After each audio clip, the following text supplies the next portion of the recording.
Hi dear friends, അസ്സലാമു അലൈക്കും. അപ്പോൾ ഞാൻ ഇന്ന് വന്നിട്ടുള്ളത് ഈസി ആയിട്ട് ചെയ്തെടുക്കാൻ പറ്റുന്ന ഒരു എഗ് ബിരിയാണിയുടെ റെസിപ്പിയുമായിട്ടാണ് കേട്ടോ വന്നിട്ടുള്ളത്. അതുപോലെ തന്നെ ഈസിയാണ്, അതുപോലെ തന്നെ നല്ല ടേസ്റ്റുമാണ്. അപ്പോൾ വീഡിയോ ഒന്ന് കണ്ടു നോക്കാം.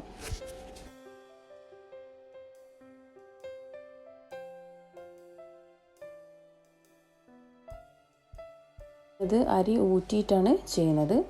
അപ്പോൾ വെള്ളത്തിലേക്ക് കുറച്ച് സൺഫ്ലവർ ഓയിലും ആവശ്യത്തിന് ഉപ്പും കൂടെ ചേർത്ത് ബസ്മതിയാണ് യൂസ് ചെയ്യുന്നത്. അപ്പോൾ അരമണിക്കൂർ വെള്ളത്തിൽ കുതിർത്താൻ വേണ്ടിയിട്ട് വെച്ചിട്ടുണ്ടായിരുന്നു. അതിനുശേഷം കഴുകി നമുക്ക് വേവിച്ചെടുക്കാം. ഒരു 80% മാത്രമേ വേവിച്ചിട്ടുള്ളൂ. അപ്പോൾ ഇതൊരു സൈഡിലേക്ക് ഊറ്റി വെക്കാം. അപ്പോൾ അതിലേക്ക് ഇനി ആവശ്യമുള്ളത് സൺഫ്ലവർ ഓയിൽ എടുത്തിട്ടുണ്ട്. അതുപോലെ അരക്കപ്പ് പുതിനയില, അരക്കപ്പ് മല്ലിയില കൂടെ എടുത്തിട്ടുണ്ട്.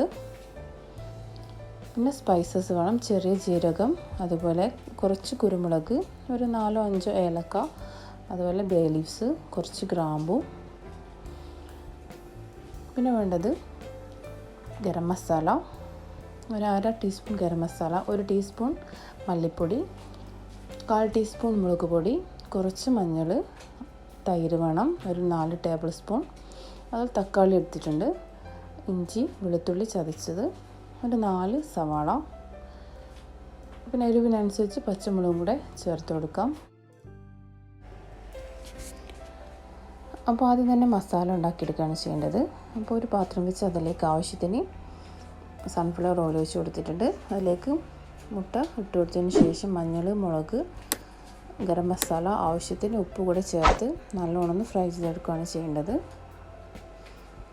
അപ്പോൾ ഒന്ന് ഫ്രൈ ആയി വന്നാൽ അതിലേക്ക് കുറച്ച് മല്ലിപ്പൊടി കൂടെ ചേർത്ത് കഴിഞ്ഞാൽ മുട്ടയിൽ കുറച്ചും കൂടെ ഒന്ന് കോട്ട് ചെയ്ത് കിട്ടും മസാലയൊക്കെ.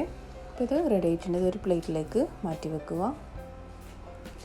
അതിനുശേഷം സെയിം പാത്രത്തിൽ തന്നെ ആവശ്യത്തിന് ഓയിൽ ഒഴിച്ച് കൊടുത്തതിന് ശേഷം ഉള്ളി, തക്കാളി അതൊക്കെ ഒന്ന് ചേർത്ത് ഒന്ന് വഴറ്റിയെടുക്കുകയാണ് ചെയ്യേണ്ടത്.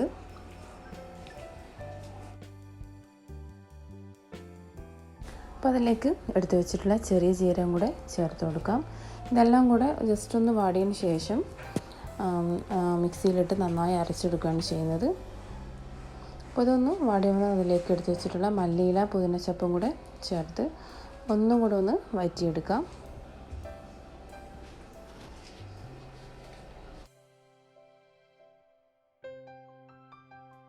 അപ്പോൾ ഇതിൽ മെയിനായിട്ട് പച്ചമുളകിൻ്റെ എരിവ് മാത്രമേ വരുന്നുള്ളൂ. അപ്പോൾ നിങ്ങൾക്ക് എരിവാണെങ്കിൽ കുറച്ച് കൂടുതൽ ചേർക്കുകയും ചെയ്യാം.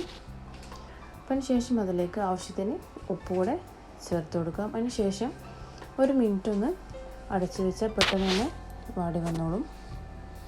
അതിന് ശേഷം ഒന്ന് തണുത്ത് കഴിഞ്ഞാൽ ഇതെല്ലാം കൂടെ നന്നായി പേസ്റ്റ് അരച്ചെടുക്കുകയാണ് ചെയ്യേണ്ടത്. അപ്പോൾ ആ സെയിം പാനിൽ തന്നെ കുറച്ച് പച്ചമുളക് കൂടെ ഇട്ട് ആവശ്യത്തിന് ഓയിലും കൂടെ ഒഴിച്ചു കൊടുക്കാം. അപ്പോൾ നേരത്തെ ബാക്കിയുള്ള സ്പൈസസ് കൂടെ അതിലേക്കൊന്ന് ചേർത്ത് കൊടുക്കുകയാണ് ചെയ്യേണ്ടത്.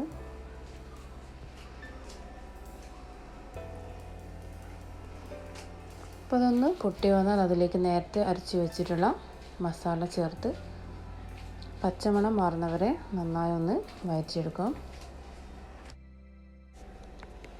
അപ്പോൾ അതിലേക്ക് 4 ടീസ്പൂൺ തൈര് കൂടെ ചേർത്ത് കൊടുക്കാം. അതിനുശേഷം നല്ലോണം ഒന്ന് വഴറ്റിയതിന് ശേഷം ഉപ്പ് കുറവുണ്ടെങ്കിൽ കുറച്ചും കൂടെ ചേർത്ത് കൊടുക്കുക. അപ്പോൾ അതിലേക്ക് ഇനി ചേർക്കുന്നത് നേരത്തെ ഫ്രൈ ആക്കി വെച്ചിട്ടുള്ള എഗ്ഗും കൂടെ ചേർത്ത് കൊടുക്കാം. ആവശ്യത്തിന് മല്ലിയില കൂടെ ഇട്ട് കൊടുക്കുക.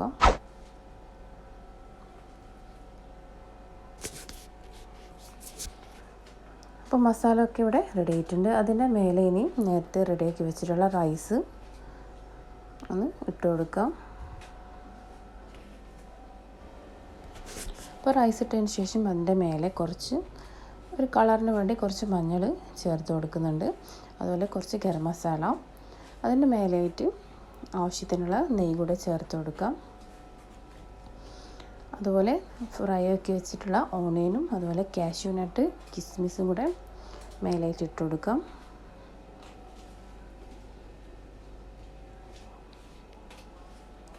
അതിനുശേഷം കുറച്ച് മല്ലിയില, പുതിനച്ചപ്പും കൂടെ ചേർത്ത് ഇതുപോലെ തന്നെ റിപ്പീറ്റ് സെയിം ലെയറിൽ ബാക്കിയുള്ള മല്ലിയിലയും പുതിനച്ചപ്പും അതുപോലെ അതെല്ലാം കൂടി ഒന്ന് ചേർത്ത് കൊടുത്താൽ മതി.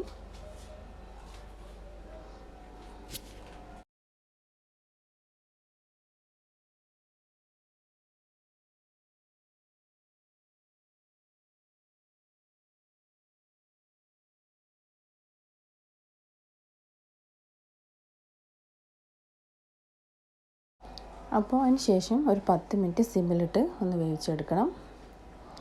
ഇപ്പോൾ 10 മിനിറ്റ് കഴിഞ്ഞിട്ടുണ്ട്. അപ്പോൾ മൂടി ഒന്ന് തുറന്ന് എല്ലാം കൂടെ ഒന്ന് നന്നായി മിക്സാക്കി എടുക്കുകയാണ് ഫസ്റ്റ് ചെയ്യേണ്ടത്. അപ്പോൾ നല്ലോണം മിക്സായാൽ മാത്രമേ അതിലെ മസാലയൊക്കെ റൈസിൽ നന്നായി റെഡി ആയിട്ടുണ്ടാവുള്ളൂ. അതിന് ശേഷം ഒരു പ്ലേറ്റിലേക്ക് മാറ്റാം. അപ്പോൾ ഈ ഒരു റെസിപ്പി ട്രൈ ചെയ്ത് എല്ലാവരും കമൻസൊക്കെ അറിയിക്കുക. ജസ്റ്റ്നസ് സ്പൈസസ് എന്ന് പറഞ്ഞ ചാനൽ ഇഷ്ടപ്പെടുന്നവരുണ്ടെങ്കിൽ എന്തായാലും സബ്സ്ക്രൈബ് ചെയ്യുക. അതുപോലെ ഫ്രണ്ട്സിനൊക്കെ ഒന്ന് ഷെയർ ചെയ്ത് കൊടുക്കുക. അപ്പോൾ ഇൻഷാ അല്ലാഹ് നല്ലൊരു വീഡിയോ ആയിട്ട് കാണാം. Thanks for watching.